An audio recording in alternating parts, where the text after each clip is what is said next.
Hola, un saludo a todos. Este es el podcast Vayan y Hagan, un podcast de Singular en Costa Rica. Mi nombre es Diego Araya y como siempre aquí muy contento presentándoles el que es el episodio 65 en una serie de conversaciones muy interesantes que estamos teniendo con parte de los que forman equipo con nosotros aquí en Singular, pero no solo en Singular en Costa Rica, sino Singular en los otros países donde también estamos sirviendo. Recuerden que Singular está trabajando, sirviendo con un grupo grande de misioneros en 7, 8 países en Latinoamérica y también haciendo equipo en España. Y justamente la invitada que tenemos para este episodio viene desde España, en la que ya tiene varios años de servir junto con su familia.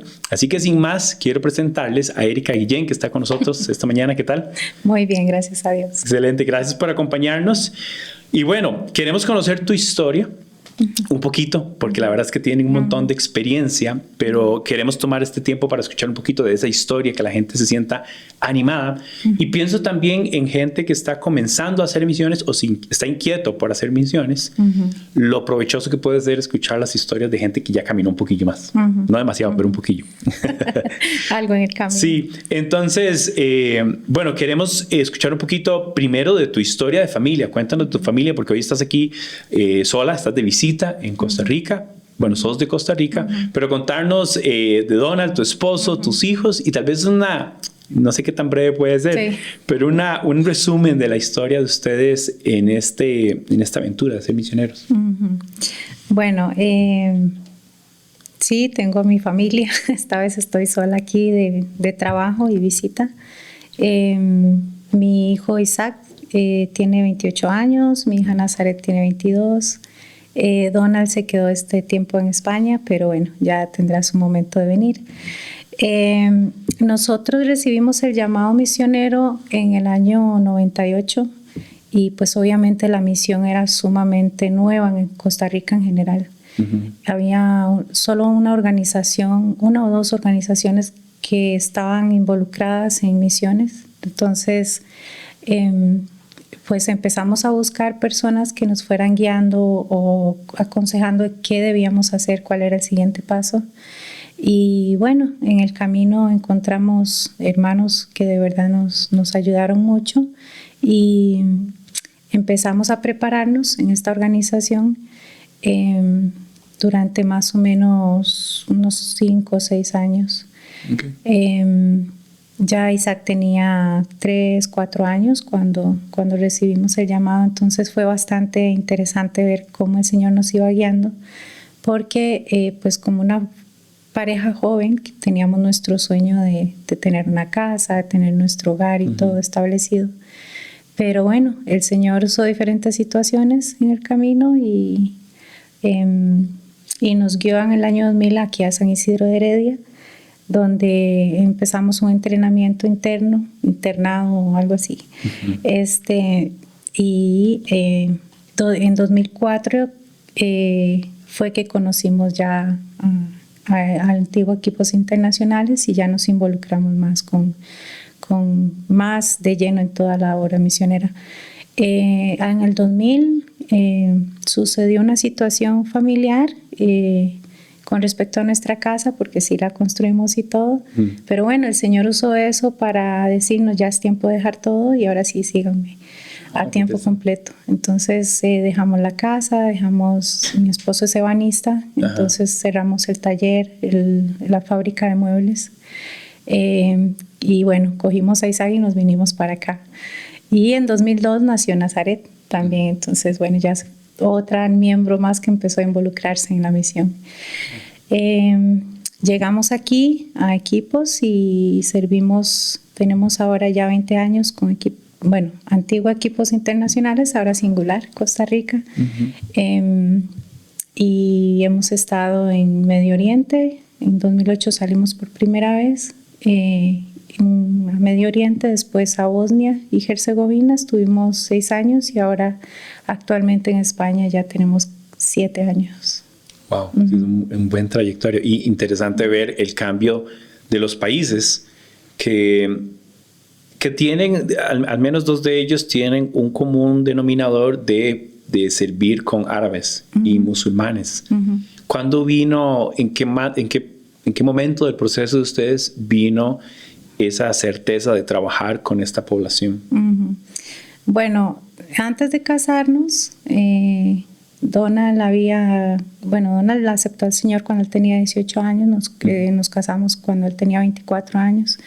Dice que un día él estaba en una reunión de jóvenes y alguien oró por él y le dijeron como, es que el Señor te está llamando para algo diferente, y él dijo, bueno, yo quiero ir a los musulmanes. Dijo Donald, no sé si en su inocencia o bromeando o qué, pero bueno. Yo creo que se confundió porque él estaba hablando de los judíos. Okay. Y en ese momento se confundió. Bueno, dejó por ahí esa idea.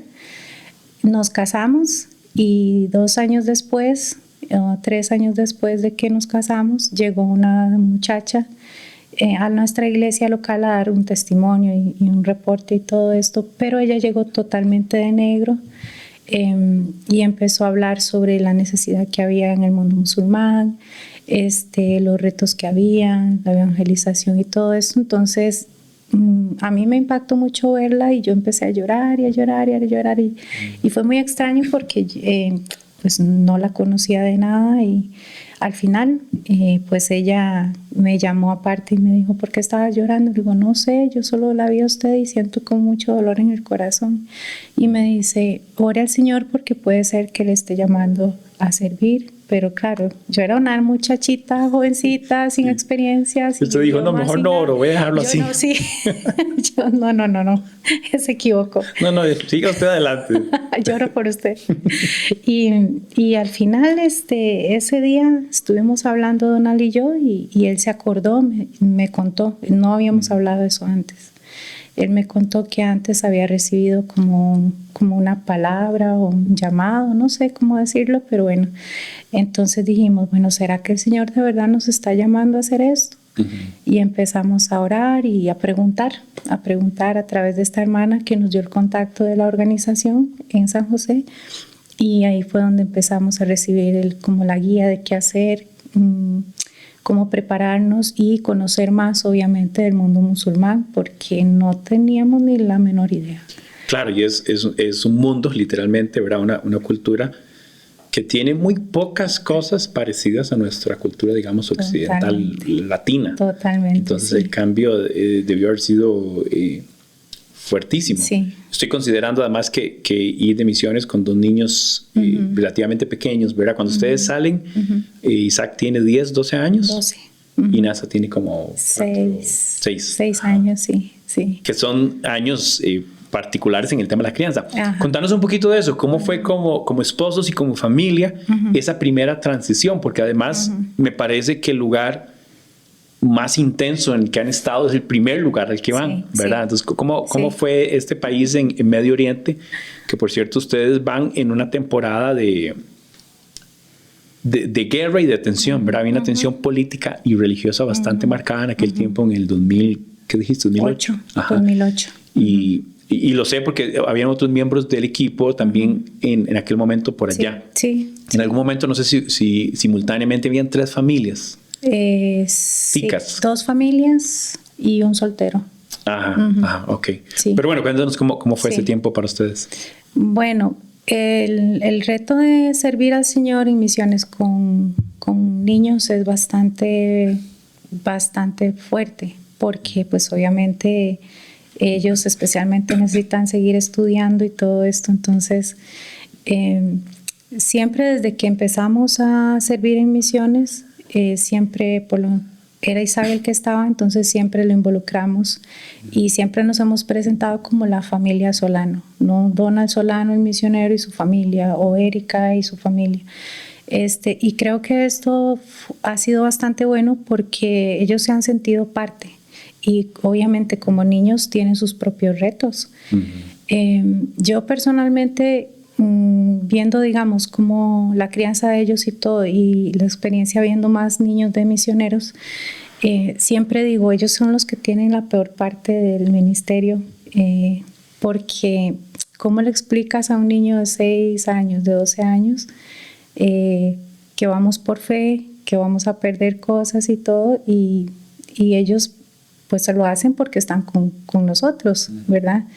Pero recuerdo algunas veces cuando pues sí han llorado por su familia, sus abuelos, sus juguetes, sus mascotas y todo. Entonces como, qué fuerte, ¿verdad? Y nadie piensa en los niños. Generalmente es la pareja o el padre o la madre, que sí, vamos por fe, creemos en el Señor, pero esa fe creo que tenemos que transmitirla a ellos para que ellos también se sientan parte involucrados y puedan también tener la sabiduría que el Señor les da para enfrentar sus propios retos. Entonces, bueno, en Medio Oriente fue bastante interesante porque ellos llegaron a Medio Oriente, pues Isaac empezó su 5º grado. Cuando salimos de aquí estaba a mediados de 6º grado, no terminó aquí la escuela, y Nazaret estaba empezando 1er grado. Entonces fue bueno porque se dedicaron a aprender inglés. Había una escuela, una cooperación de obreros que tenía 2 maestras misioneras que venían específicamente a enseñar a los chicos de los obreros. Sí. Entonces, pues obviamente la fe y todo esto también se les enseñaba. Era como un homeschooling, pero entre varias familias que estaban en el campo. Porque ustedes fueron a hacer equipo con gente que venía también de otros países. Sí, de hecho, ellos tuvieron compañeros de Nueva Zelanda, de Corea, de Estados Unidos, de Finlandia, creo, Alemania, ticos.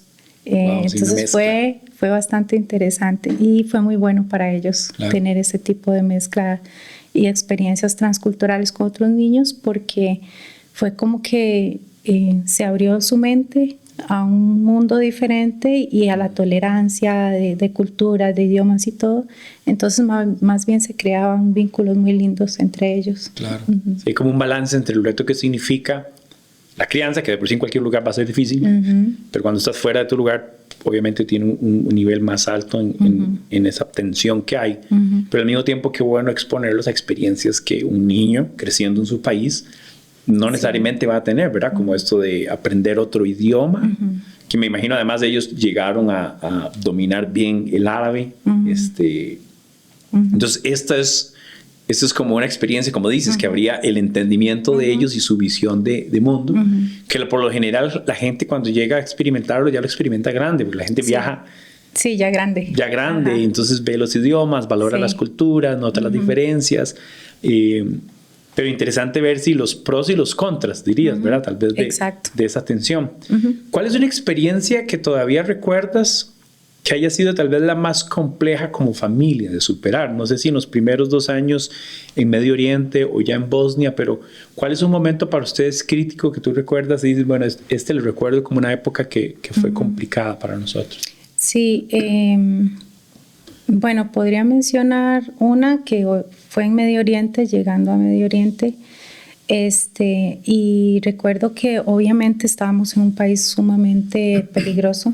Sí. Y pues bueno, Al-Qaeda era el dueño y señor del lugar. Entonces, en el 2008, como mencionaste anteriormente, empezó lo de la primavera árabe, pero poco a poco fue aumentando pues la violencia y todo esto.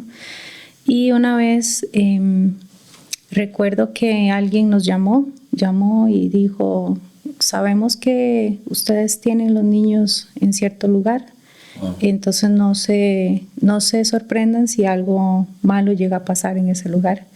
Claro, ya sabíamos que podría ser una bomba o podría ser cualquier cosa así, porque estábamos en ese tipo de ambiente. Entonces era como el momento de pensar y decir, y es interesante porque entonces la fe como que empieza ahí a tambalearse y decir: Señor, de verdad puede que pase algo, de verdad nos has llamado a este lugar y estamos exponiendo a los niños, pero el Señor nos decía: solo confíen entréguenme sus hijos. Entonces eso fue como ponerlos en el altar y decir: bueno, Señor, ahí están, no los podemos proteger de esto. Y eso fue uno de los momentos más difíciles, porque todos los misioneros estábamos pensando en qué hacer, si salir, quedarnos y todo, pero bueno, ya se dio en 2010, sí, 2010, que ya pues obviamente alguien asesinó a uno de los compañeros y entonces sí, fue el tiempo de salir de todos prácticamente del país. Sí, sí, yo recuerdo esta temporada, bueno, justamente por ustedes y también otras familias que estaban por ahí, donde ya la tensión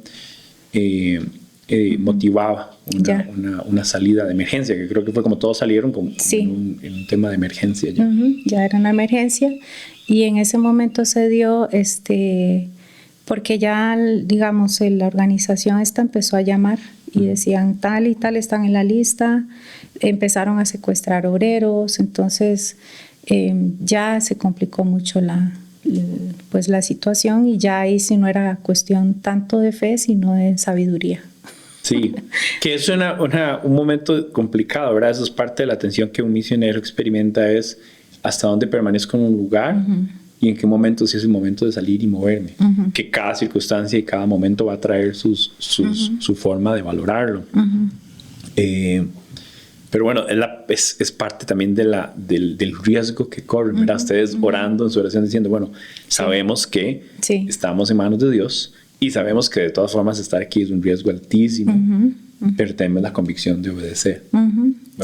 Sí, algo que empezamos a sentir, digamos, antes de salir a Medio Oriente, fue que como organización nos pedían dejar como un testamento, como una carta o algo. Ajá. Entonces, parte de lo que decía era, en caso de que fallezcan, ¿a quién se queda con sus hijos? ¿O quién puede ser el responsable de sus hijos? Entonces, eso fue como, esto es serio. Sí. O sea, estamos no teníamos ni idea. Queríamos con toda la pasión servir y obedecer al Señor. Pero claro, ya cuando empezamos a ver eso y llegamos al país, ya dijimos, ahora sí es cierto que esto es serio. Sí. Bueno, pero qué lindo también, bueno, ahorita lo estás contando viendo de aquí para atrás. Exacto, sí. Pero qué lindo ver a tus hijos, ahora como estamos hablando, son hombre y mujer grandísimos, maduros, experimentando otras cosas, su desarrollo y de verdad ver cómo Dios ha tenido y seguirá teniendo cuidado de ustedes y de sus hijos. Finalmente, ahora que hablábamos del tema, ¿verdad? ¿Cuáles son los temores de crianza de niños pequeños, escolares, digamos? Sí. Y la crianza de niños preadolescentes, jóvenes. Y ya no crianza, pero ¿cuál es la interacción y la sensación que tiene un papá cuando ya sus hijos tienen 28? Que es alguien adulto y su hija 22. Entonces es lindo reconocer el cuidado de Dios en medio de todo. Totalmente. Cuéntame tal vez un poquito del tiempo en Bosnia. En Bosnia sí pasan más años. Cuéntanos un poquito también cómo fue el desarrollo del ministerio, o sea, cuáles fueron las cosas claves que estaban haciendo en su tiempo en Bosnia. Cuando salimos de Medio Oriente, volvimos aquí, estuvimos un año creo, y habían una familia costarricense que se movió a Bosnia, los Espinosa. Pero nuestro deseo, ya que traíamos el idioma árabe y todo esto, entonces era salir a algún país de norte de África como Egipto, Líbano, incluso Marruecos, estuvimos también considerándolo. Pero en ese tiempo explotó ya la guerra, la primavera árabe en toda esa zona. Entonces era como más bien están sacando todo el mundo. Sí, era una zona en tensión. Totalmente. Todos estos países. Sí, ya después de 2010 que empezó a pasar eso en Medio Oriente, digamos, y lo hacían público, entonces ya fue como todo el mundo fuera y bueno. Entonces dijimos, bueno, Bosnia es un país musulmán, 75% musulmán. Y dijimos, bueno, vamos. Y de verdad, volvimos a preparar todo, salimos a Bosnia, y fue totalmente otra experiencia diferente en todo el sentido, cultura, comida, idioma. Tuvimos que volver a aprender otro idioma. Wow, qué reto. El bosnio, sí. ¿Cuál fue más difícil, el árabe o el bosnio? ¿Había alguna similitud entre ellos? Yo ni tengo ni idea. No, ¿verdad? No, el bosnio suena más como el ruso. Ajá. Y de hecho, si sabes bosnio, puedes entender un poco de ruso porque es una lengua eslava y tienen muchísimas... La gramática es muy similar. Entonces, Eso fue un reto. Y para mí, el bosnio fue más difícil que el árabe. Ah, sí. Sí, porque tiene mucha gramática, muchos casos. Entonces, una palabra se puede decir de 7 formas diferentes, No. dependiendo de lo que estés hablando. Yo no logro ni escribir en español. Ahora una palabra que se diga 7 formas. Es terrible. Entonces, había que estar muy pendiente de qué estamos hablando para usar bien la palabra, que es imposible. Y para Donald, ¿cómo recuerdas que fue para Donald el árabe o el bosnio en su reto de aprendizaje? Bueno, fue bastante difícil para él porque en Yemen, bueno, ya dije el país, no hay problema.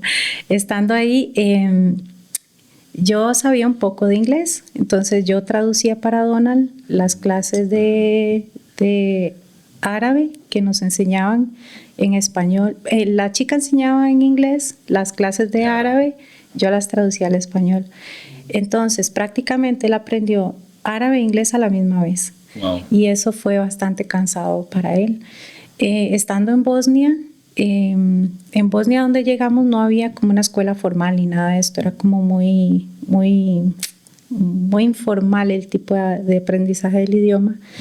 Y como empezamos a trabajar abriendo un proyecto social para niños con riesgo de calle y todo esto. Como en riesgo social. Exacto, en riesgo social. Entonces, obviamente, pues ellos eran nuestros maestros. Entonces, Donald disfrutaba mucho como sentarse con ellos y aprender de ellos. Sí. Él es más de hacer y escuchar y aprender que de escribir y seguir un libro. Sí, claro. Entonces, Donald es como más activo en su ejercicio, ¿verdad? Bueno, eso. Tiene la habilidad con las manos para construir, para trabajar. Y la interacción si yo me lo puedo imaginar, ¿verdad? Como la interacción de trabajar y ayudar a alguien a conversar. Exacto. Y entenderse hasta que lo logra. Esa es la forma de aprendizaje. Igual en Medio Oriente fue igual. Él se sentaba con los hombres en la calle donde llegara y comían y empezaban a compartir. Entonces él iba aprendiendo el idioma. Pero sí aprendió bien, pero su estilo de aprendizaje fue diferente. Es más de hacer, de estar con la gente y todo esto que en mi caso es más de sentarme y leer un libro y ver qué es lo que sigue en la gramática. Entonces somos muy diferentes en eso. Pero bueno, fue otro reto. También estuvimos con una siembra de iglesia. En ese momento estaba formándose una iglesia local y bueno, tuvimos la bendición de poder ser parte de la formación de la iglesia, estructurarla un poco, organizarla un poco y también pues discipular. Sí, el Señor nos regaló 3, 4 discípulos en los cuales invertimos durante los 5 o 6 años que estuvimos y ellos quedaron ahí sirviendo en la iglesia local. Ya ahora estos muchachos y la muchacha que yo discipulé están en diferentes lugares, pero siempre sirviendo al Señor y de hecho la muchacha en la que invertí, ella quedó a cargo del grupo de mujeres y actualmente seguimos teniendo el discipulado. Sí, este tiempo no, pero cada semana, una vez a la semana, seguimos discipulándola. Claro. Entonces es una bendición. Me imagino que ese es el punto más alto de ver el fruto después de tantos años de invertir en una comunidad, en un grupo de personas. Ver el desarrollo de una iglesia es algo maravilloso. Sí. Pero las relaciones y el haber invertido en personas que ahora pueden asumir, que es toda la idea de invertir en gente que va a invertir en gente y que va a enseñar a otros, ¿verdad? Es ver el fruto de gente que ahora va a asumir responsabilidad, que está madurando en su propio proceso de fe y ustedes pueden moverse, ¿verdad? Y pueden Exacto. Esta es la parte más linda del ministerio, es ver el fruto de lo que Dios está haciendo en la vida de alguien. Sí. Y después ese alguien influyendo en un grupo de personas más. Exactamente. Y escuchar los testimonios de vida de cada uno. Uno de ellos era pues musulmán. Y fue muy interesante porque un día llegó donde estábamos en el centro y le dijo a Donald, ¿usted me puede explicar cómo es eso de la cruz y el sacrificio de Jesús? Y sí, claro, venga, siéntese. Entonces Donald en su poco bonito, pues estábamos aprendiendo, le fue explicando y le dice, ¿qué piensa? Y le dice el muchacho, es que yo quiero seguir a Jesús, ayúdeme. Y entonces fue tan bonito porque prácticamente pues lo adoptamos. Claro. Un muchacho ya de en ese tiempo podía tener unos 30 años. Sí, un muchacho grande. Sí, un muchacho grande, sí. Okay. Y fue muy bonito porque aparte, digamos, de modelar a Jesús en su vida, en el discipulado, también tuvimos la oportunidad de modelarles cómo es una familia en Cristo, que es algo que no tuvieron, porque algunos de ellos venían de hogares disfuncionales. Él venía de un orfanato. Durante la guerra, pues tuvieron que él estaba pequeño, lo sacaron del país, regresó a Bosnia y pues se quedó ahí así como en el limbo. Entonces era de la parte de la generación perdida que llaman en Bosnia durante ese tiempo de guerra del 90 al 95. Entonces, pero bueno, fue una bendición invertir en él y es parte de la familia. Una vez llegó a España a visitarnos y fue una alegría muy grande, sí. Sí. Wow. Qué chiva. Bueno, y me imagino mucha gente que escucha esto y dice, wow, ¿a qué costo ver este tipo de cosas? Porque estamos hablando de las transiciones de familia, experiencias buenas y malas en otro lugar, con toda la atención de este país árabe.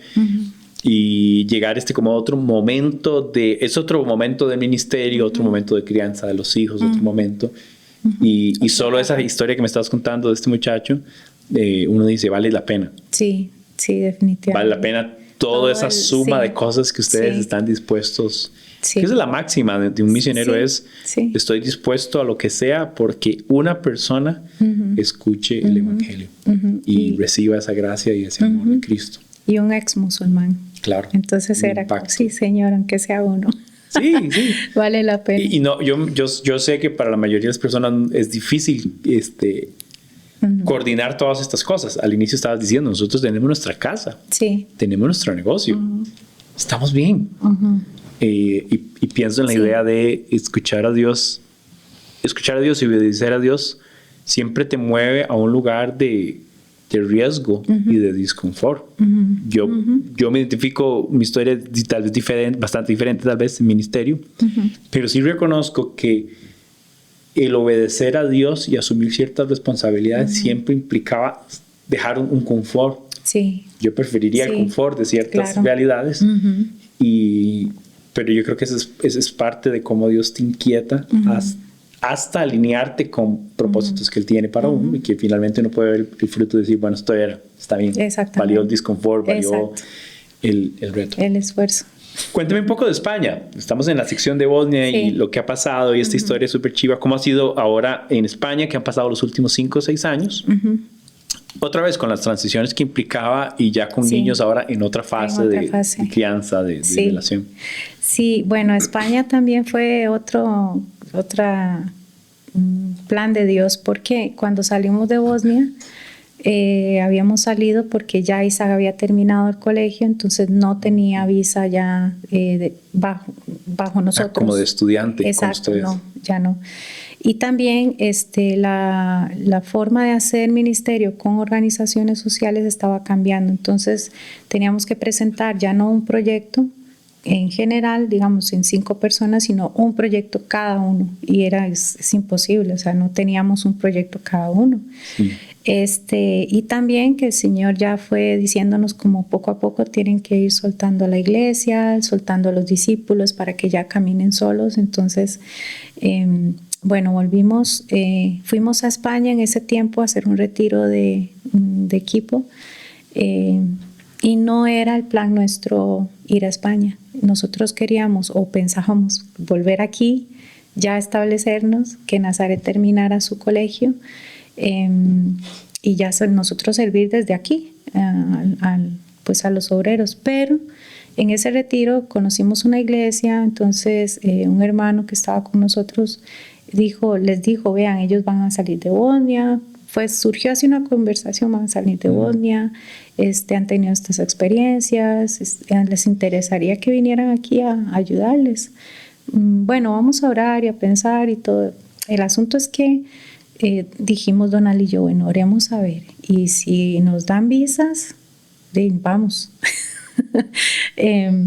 Y entonces, de verdad, vinimos aquí, Nazaret siguió estudiando en una escuela aquí, en un colegio aquí. Y al año y 9 meses nos aprobaron las visas para ir a España. Entonces dijimos, bueno, sí, señor, ¿quieres que vayamos? Vamos a ir. Otra transición, otro cambio de ministerio también. Y bueno, estuvimos ahí en Soria, estuvimos 5 años prácticamente, 5 años y algo. Nazaret terminó ahí su bachillerato. Este lugar es al norte de Madrid, eso, ¿verdad? Que estaba como relativamente cerca de la capital. Sí, está a 200 metros hacia el norte de Madrid. Okay. Está como entre Zaragoza y no recuerdo el otro 200 lugar. kilómetros. Sí, perdón, 200 kilómetros. Perdón, soy mala en matemáticas. Sí. 200 kilómetros al norte y prácticamente la vía que lleva una de las vías que lleva hacia Barcelona. Entonces yo siempre le digo a la gente, Soria está entre Madrid y Barcelona. Por ahí lo encuentran, porque es chiquitito. Ajá. Entonces casi nadie escucha de Soria. Sí, y ahí estuvimos con una iglesia local 5 años y medio sirviendo, pues abrimos clases de español para musulmanes, estuvimos abriendo un ropero también para servir a la comunidad, obviamente en discipulados y pues Donald ejercía lo de predicar y todo esto, pero era como un tiempo de ya es como ¿qué más hacemos? O sea, ¿qué más? Entonces empezamos a orar y empezamos a hablar con Singular porque la familia Espinosa ya estaba en el sur, en Almería. Y entonces se dio, digamos, el deseo de formar equipo Singular en España, en Almería. Entonces ya Nazaret había terminado su bachillerato, entonces era más fácil como movernos al sur.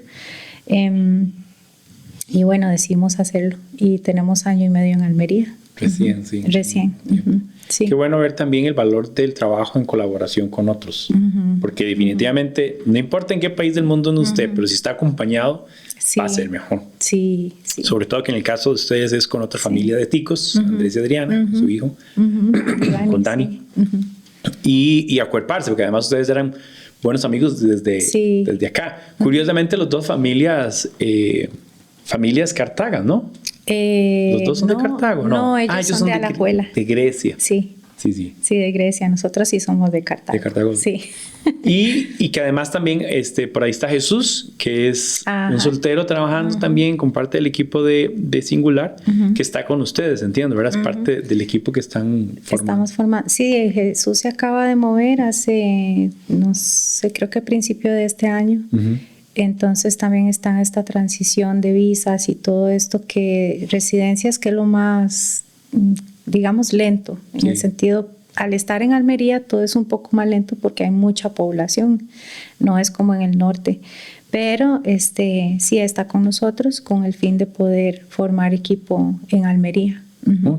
Cuéntanos un poquito de este momento actual, ¿verdad? ¿Cuáles son los retos para ustedes y cuál es, digamos, tu rol? Vos tienes un rol en la organización que está vinculado con el desarrollo de los obreros de Singular y el acompañamiento. Vos hace un tiempo, ya hace varios años, iniciaste una carrera también en la línea de la psicología. Cuéntanos un poquito de eso como para ponernos al día y entender cómo hoy se ven los roles, cómo la gente puede notar cómo los roles también cambian con el tiempo, en cómo invierten en gente árabes en sus países, niños en necesidad, riesgo social en sus países. Después en Soria asistir todavía un poco ahora a la iglesia como un elemento nuevo, pero también a inmigrantes, que hay que recordar que Europa y España especialmente también tienen mucho inmigrante de países árabes. Y ahora hay otra sensación de roles. Entonces cuéntanos un poquito tal vez de eso. Sí, bueno, es bastante interesante los cambios de roles de ministerio porque, por ejemplo, en nuestro caso veníamos de Bosnia, que era bastante movido porque estábamos a cargo del centro de niños y también con la iglesia local, entonces pues prácticamente estábamos fuera todo el día, todos los días. Cuando llegamos a España, a Soria, fue como más tranquilo el mover el hacer fue más tranquilo y y fue a veces difícil porque decíamos, es que no estamos haciendo nada, es que no estamos haciendo nada. Pero claro, estábamos tan involucrados en el hacer físico, digamos, el día a día. Pero el Señor nos enseñaba que era el tiempo de parar un poco para prepararnos más y equiparnos más para poder servir mejor en la obra. Entonces, cuando yo estudié psicología estábamos en Bosnia y yo decidí hacerlo primero porque siempre me gustó eso y después porque creo que viendo lo que vimos, lo que habíamos experimentado, era una herramienta muy útil para poder servir a otros en el ser. Entonces, ya estando en España, yo personalmente me preparé más en el área de consejería, ministerio, en otros cursos de, por ejemplo, cómo trabajar con víctimas de abuso sexual y todo esto. Entonces, fue un tiempo de preparación.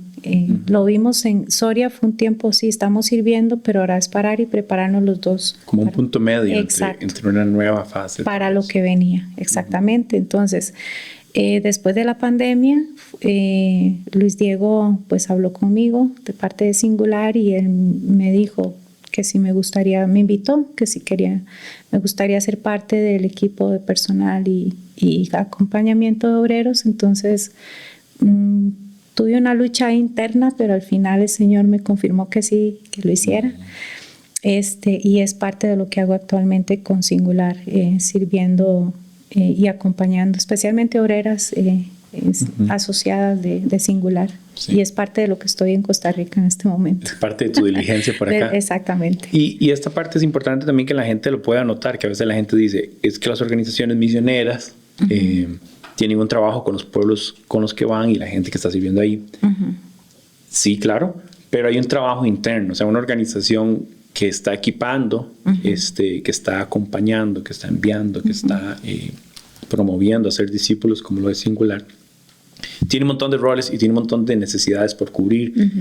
Entonces hay un servicio misional, corrígeme si me equivoco, pero mi forma de verlo es como un servicio misional que va a lo exterior, a la gente a la que estamos queriendo impactar, de esas generaciones que queremos impactar con Cristo, pero también hay una necesidad interna y es una necesidad de cómo están las familias, cómo están las parejas, cómo están los niños, cómo están las finanzas, cómo está la salud mental, cómo están en herramientas. Es como vos quieres trabajar con jóvenes, pero no estás listo, ¿qué ocupas para trabajar con jóvenes? Y en eso cabe un trabajo tan valioso como el que ustedes están haciendo ahora, que no solo va la parte externa, que siguen haciendo, familias, niños en España, en Almería, pero también un trabajo interno de escuchar al obrero y decir, estás pasando por una cosa así y así, y ocupas un tiempo tal vez de esperar, de orar, de equipar, qué sé yo. Y esa parte es importante de notar porque hace del trabajo misionero algo que toca muchas áreas. Y digamos, en el caso de ustedes, con la experiencia que tienen, ustedes más bien toman de esa experiencia como un regalo de Dios para traerlo a la vida de personas que tal vez no han caminado por 20 años o 24 años en el ministerio. Y que es muy lindo ver como un ciclo cerrar y abrirse entre esas fases que estás contando y el impacto que ustedes pueden tener también en la organización, otra vez a lo interno y a lo externo. Sí, y es que eso es muy importante, creo que es uno de los temas bastante importantes, el obrero, cómo está el obrero. ¿Por qué? Porque el hacer siempre hay y la urgencia para cumplir la tarea siempre está, pero si no tenemos obreros sanos, si no tenemos obreros capacitados, no me refiero a capacitados de estudiados o no, sino con las herramientas necesarias para que pueda ir al campo y enfrentar lo que tenga que enfrentar en primer lugar y en segundo lugar para que pueda trabajar en sí mismo estando en el campo. Entonces, y eso es algo que se olvida, es porque nos enfocamos en hacer, que hay que ir a evangelizar, que hay que ministrar, que hay que servir. Sí, pero ¿y yo cómo estoy? Y muchas veces, por experiencia propia y por experiencias vistas en otros obreros, el campo definitivamente detona todas las situaciones internas que no has resuelto en tu propio país. Wow, qué reto, ¿verdad? Y eso es difícil porque he conocido obreros que simplemente han abandonado la obra y hasta el Señor por ese mismo tipo de situaciones. Sí, familias que han salido... Y familias dañadas. Dañadas, matrimonios. Y esto sí. no solo que pasa en el campo de misiones transculturales, pero pasa en el ejercicio ministerial. O sea, exacto. Pastores, gente que está en sus iglesias locales, sufre esto.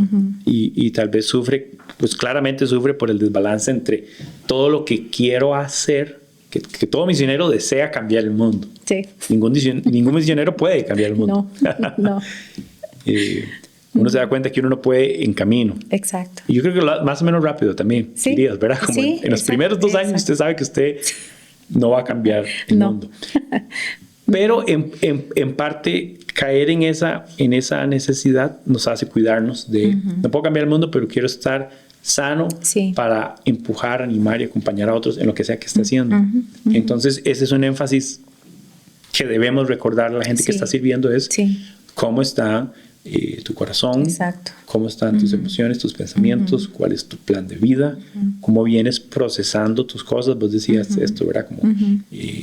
Cómo estás procesando las circunstancias de vida que traías previo inclusive a las misiones y las que has ido acumulando ahora mientras experimentas las misiones, que por lo general es una colección a veces de experiencias fuertes. Bueno, vos estabas contando ahora. Y traumantes, Y traumáticas, claro. No manejar esto correctamente es crítico, o sea, no suele terminar bien. Entonces, ese énfasis que estás haciendo me parece importantísimo que la gente lo entienda, sea que está en misiones o que está sirviendo en una iglesia. Esto es muy importante. Sí, sea local o foráneamente, como digo yo. Y es algo que yo experimenté estando en Medio Oriente, porque pues con todo el amor que fuimos, la pasión y el deseo, personalmente yo vi cómo el Señor trabajó más en mi vida, en sanar mi corazón, en limpiar mi corazón de cosas que yo pensé que había sanado, pero ahí fue como que ahora sí estás sola. No hay nadie alrededor, no tienes dónde correr, no tienes dónde disimular, ocultarte. Entonces ahora sí, trabajemos en tu corazón. Y fue muy, muy duro. Claro. Pero fue muy sanador, definitivamente. Y eso, pues es bueno. Ese fue mi desierto, podría decirlo de esa manera, como para estar el Señor y yo solos en un momento totalmente vulnerable, pero que ahora yo con esa experiencia que tuve puedo ayudar a otros, especialmente obreras o mujeres que han pasado por esas situaciones. Bueno, yo suelo pensar, tengo este pensamiento de que para el misionero, para el que sirve en general, pero con el misionero tal vez tiene más sentido la metáfora, ¿verdad? Como que esta idea de tener la convicción de ir a un lugar para hacer misiones termina siendo nada más, no en el sentido de menospreciarlo, sino como esencialmente termina siendo una cita con Dios, ¿verdad? Como uno tiene la idea de yo voy a llevar a Dios allá y el evangelio y todo. Y sí, claro, lo haces. Sí. Pero esencialmente lo que está pasando en tu vida es cómo tener una cita con tu Creador en un lugar donde va a enseñarte, va a formarte, va a cambiarte. Sí, para hacer un montón de cosas más y hablar y tener una sensibilidad por la comunidad a la que sirves. Sí, muy interesante, sí. Buenísimo. Bueno, cerrando un poco la conversación, Erika, cuéntanos ¿cuáles son necesidades? No sé si algunas peticiones de oración o cosas en las que ahora como familia están experimentando. ¿Cómo podríamos orar? ¿Cuáles retos están viendo que surgen como necesidades en España? Bueno, necesidades hay muchas, pero podría mencionar algunas. Por ejemplo, estamos en un momento ahora de familia de cambios, ¿verdad? Otra vez. Cambios, pero creo que son cambios bastante bonitos para bien. Ya nuestros 2 hijos tienen pues su novio y su novia, entonces no sé cuándo, pero muy pronto creo que ya están pensando en formalizar. Ahorita regresan, pero para... Exacto. para matrimonio. Exactamente. Entonces creo que sería bonito como orar por eso, que el Señor les dé sabiduría, el tiempo preciso de hacerlo, no adelantarse a los tiempos, pero que ellos tengan la certeza de que es la persona. Y bueno, hemos visto el proceso en ellos, en los 2, y estamos muy agradecidos con el Señor por las personas que el Señor les ha dado a los 2. Sabemos que son del Señor las 2 personas. Qué bueno. Entonces eso es pero es un cambio. Entonces, después como pareja, pues ya estamos también en un momento como que ya estamos entrando al nido vacío, prácticamente estamos en eso.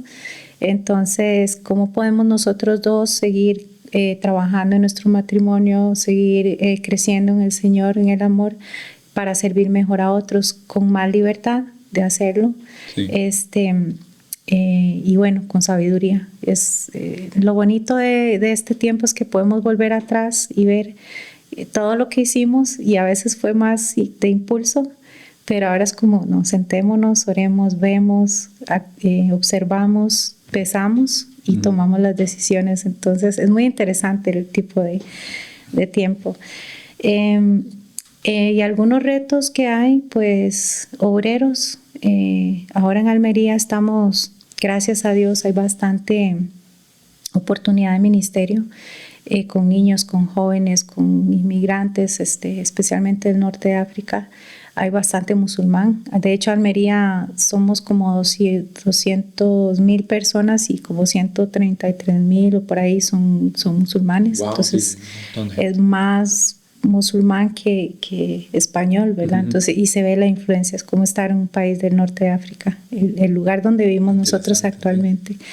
Entonces, bueno, hay varios proyectos, hay bastantes, algunos obreros que están llegando, pero obviamente nos gustaría como equipo tener obreros específicamente para algunos proyectos, como por ejemplo el Punto de Encuentro, que es un lugar donde se reúnen, bueno, es un lugar donde llegan a tomarse un café cualquier persona y comer galletas y comprar algún tipo de ropa, con el fin de usar todo ese dinero para poder sostener el mismo proyecto. Y también se reparte material bíblico y se da consejería. Yo he atendido ahí a varias mujeres musulmanas también que llegan como a conversar de sus problemas. Entonces, bueno, es muy bonito ese ministerio. Y pero las personas, los dos hermanos que lo llevan ya están mayores, ya están a punto de salir, de retirarse, y no hay alguien que quede ahí específicamente. Entonces, bueno, Donald y yo estamos apoyando ese ministerio específicamente como proyecto social, pero es muy difícil, solo dos. Por lo menos. Yo estoy orando por un equipo de 4 o 5 personas específicamente para ese proyecto. Sí, aparte, digamos, de las clases de español y todo esto que se dan también. Pero tal vez para que el Señor envíe obreros específicos a proyectos específicos. Eso sería muy, muy bueno. Y por supuesto la construcción de equipo. Claro, sí, que siguen en proceso. Estamos en proceso, estamos en construcción. Qué bien, siempre estamos en construcción. Literalmente, sí. Interno y externo. Exacto, sí. Buenísimo. Erika, gracias por tu tiempo. Con mucho por contarnos gusto. La historia. Había cosas que yo sabía, había otras cosas que no, y de las que quedo también con intriga, entonces después hablamos más. Claro que sí. Pero gracias por tu ejemplo también.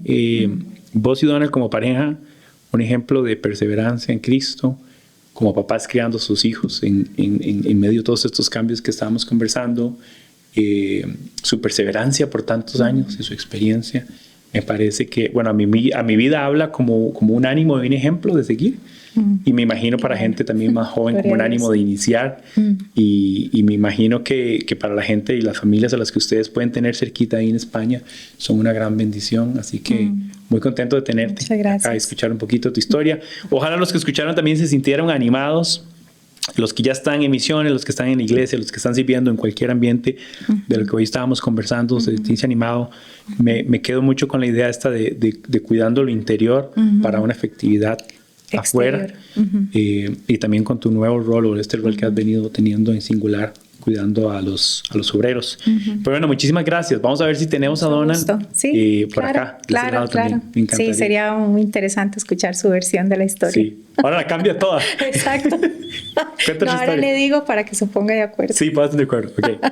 Bueno, muchas gracias a todos. Este fue el episodio 65 del podcast Vayan y Hagan. Como ven, estamos conversando con más obreros de Singular y nuestra idea es compartir el ejercicio ministerial que hacemos, pero sobre todo hablar de cómo llevar a Cristo y cómo hacer discípulos donde estamos caminando y donde estamos andando. Así que les motivo a revisar las redes sociales y la página web de singular.org, donde hay un montón de recursos gratuitos que queremos compartir con ustedes para promover una cultura sobre discípulos en el desarrollo ministerial. Así que sin más, vayan y hagan. Bendiciones.